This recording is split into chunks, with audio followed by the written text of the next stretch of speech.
الحاجة اللي ما حصلتش ما تتكلمش عنها، كمل. مفيش داعي تشرح ولا توضح ولا حتى ترد على اللي سأل. ناوي تعمل ايه؟ سيب خطواتك هي اللي تتكلم مش لسانك. سيب تعبك، سهرك، كل وجع عدى عليك هو اللي يشرح بدل الكلام. في ناس كتير بتسمعك بس قليل اللي بيفهمك، وقليل جدا اللي يصدق انك فعلا تقدر. بس مش مهم، لانك في بداية الطريق مش محتاج جمهور، محتاج عزيمة. عايز تمشي المشوار ده؟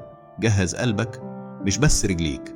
الطريق مش مفروش ورد ولا فيه يافطة بتقول أهلا وسهلا. الطريق ده ماشيينه ناس وقعوا بس ما اتكسروش، عيطوا بس ما وقفوش، اتخذلوا بس ما فقدوش نفسهم. كل سقطة درس، كل دمعة قوة، كل خيبة تجهيز لفوز أكبر.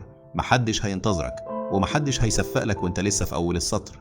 الناس ما بتشوفش غير النهايات، الصورة الأخيرة بعد ما كل حاجة تتعدل. بس يوم ما توصل كلهم فجأة هيبقوا مؤمنين بيك وهيقولوا احنا كنا عارفين انه مش هيضيع.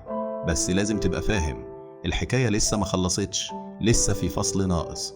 والفصل الجاي مش عن بطل عادي، عن انت، عن اللي رفض ينهزم. ما تضيعش وقتك في كلام فاضي، ما تعيش نص حلم، ولا تصدق انك لازم تكون كامل عشان تبدأ. ابدأ وانت مكسور، بس اياك تفضل مكسور. يا توصل يا تموت وانت بتحاول. بس ما تبقاش من اللي وقفوا في النص وقالوا يمكن ما كنتش أقدر. قول أنا ما كنتش هرجع، كنت رايح للآخر غصب عن أي حاجة. وأهم حاجة، لو كل حاجة وقعت منك ما تقعش من عين نفسك، لأن اللحظة اللي تشك فيها في نفسك هي اللحظة اللي بتنهزم فيها، حتى لو مفيش حد هزمك. وفي ختام الفيديو لا تنسى الاشتراك في القناة ومشاركتنا رأيك، دعمك يهمنا.